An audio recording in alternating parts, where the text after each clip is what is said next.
नमस्कार दोस्तों, मैं कार्तिक नायक हूं और आप देख रहे हैं खबरों की खबर। चलिए शुरुआत करते हैं। दोस्तों, महाराष्ट्र में चुनाव का माहौल गर्म है। हर पार्टी अपना पूरा जोर लगाकर है। हर पार्टी दूसरी पार्टी को घेरने के लिए पूरी तरह से तैयार है।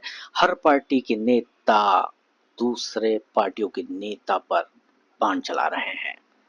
हर पार्टी के नेता भाषण दे रहे हैं जिसमें सामने वाली पार्टी को परेशानी का सामना करना पड़ रहा है। ऐसी ही एक स्थिति प्रधानमंत्री नरेंद्र मोदी ने उद्धव ठाकरे के लिए निर्मित कर दी है।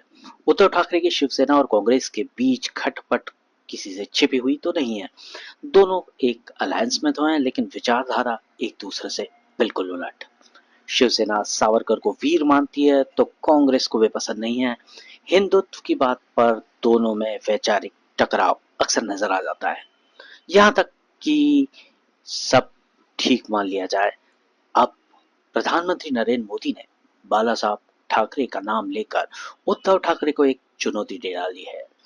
उन्होंने राहुल गांधी की पार्टी उसे कभी नहीं मानने वाली चुनौती दी है और इस जाल में महाविकास अघाड़ी पूरी तरह से फंसती हुई नजर आ रही है। दोस्तों, महाराष्ट्र चुनाव में प्रधानमंत्री नरेंद्र मोदी ने कांग्रेस को ऐसा चैलेंज दे दिया है कि उसके लिए इसे मांगना मुश्किल होगा। उधर उद्धव ठाकरे के सामने भी एक बहुत बड़ी दुविधा खड़ी हो गई है कि वो इस हमले का किस तरह से जवाब दें। महाराष्ट्र की एक रैली के दौरान पीएम मोदी ने कहा कि बाला साहब ठाकरे ने देश और महाराष्ट्र की राजनीति में अतुलनीय योगदान दिया है, लेकिन कांग्रेस नेताओं के मुंह से बाला साहब ठाकरे की तारीफ में एक शब्द भी नहीं निकलता। मैं महाविकास अघाड़ी के नेताओं को चुनौती देता हूं कि वे बाला साहब ठाकरे की तारीफ करके दिखाएं, उनकी विचारधारा को मंजूरी देकर दिखाएं। क्या उनमें ऐसा करने का साहस है?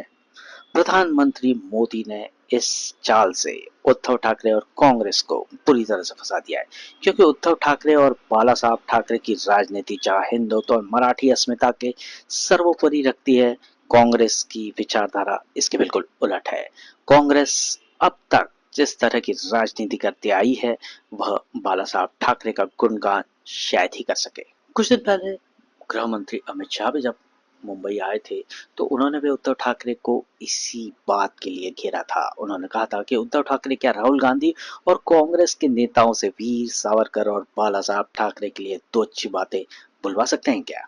वे कभी नहीं बोलेंगे। यह अघाड़ी गठबंधन आंतरिक विरोधाभास से घिरा हुआ है।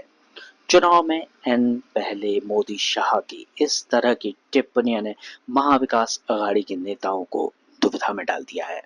कांग्रेस नेता मानते हैं कि ऐसा संभव नहीं है, क्योंकि दोनों दलों की विचारधारा बिल्कुल अलग अलग है। मोदी के इस बयान ने कांग्रेस के लिए बड़ी चुनौती खड़ी की है। आने वाले चुनाव में कांग्रेस इस पर क्या रुख लेगी, यह देखना बहुत ही अहम होने वाला है। अगर कांग्रेस कहती है कि वह बाला साहब ठाकरे के विचारों को मानने के लिए तैयार है, तो उसे महाविकास अघाड़ी की एकता बनाए रखने और मजबूत करने का मौका भी मिलेगा। लेकिन दोस्तों, हम जानते हैं कि कांग्रेस कभी भी ऐसा नहीं कहेगी। तो दोस्तों, ये थी आज की खबरों की खबर। देखते रहिए खबरी, क्योंकि खबरी की है हर खबर पर नजर। नमस्कार।